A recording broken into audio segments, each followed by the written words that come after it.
Imagine living for nearly 1,000 years. Imagine watching generation after generation being born, growing old, and dying while you continue living. Imagine witnessing the world before the Great Flood and hearing warnings of a coming judgment from God. This is the incredible story of Methuselah, the oldest man recorded in the Bible. Methuselah lived during a very different time in human history. The world was still young, and people lived much longer lives than they do today. According to the Bible, Methuselah was born several generations after Adam.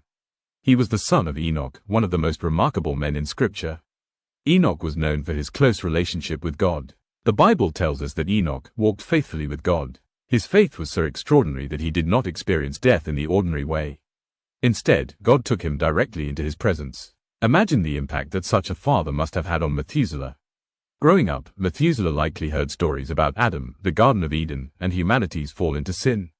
These events were not distant history to him. They were part of his family's living memory. As Methuselah grew older, he married and had children. Among them was a son named Lamech, who would later become the father of Noah. This means Methuselah was Noah's grandfather. As the years passed, Methuselah watched humanity spread across the earth.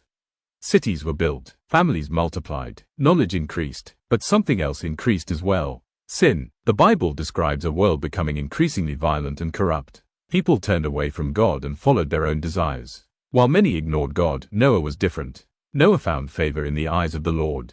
As Noah grew older, God revealed a shocking message to him.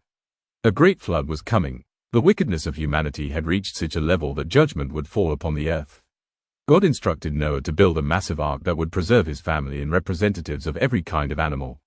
Can you imagine Methuselah hearing this message? As Noah began constructing the enormous vessel, people laughed. They mocked him. They refused to believe that judgment was approaching. Year after year, Noah continued building. Year after year, people continued ignoring God's warning. Methuselah lived through all of it. He witnessed the growing corruption of society. He saw Noah's faithfulness. He watched the ark rise higher and higher. Many Bible scholars find something fascinating about Methuselah's name. Some believe his name can be interpreted to mean, when he dies, it shall come.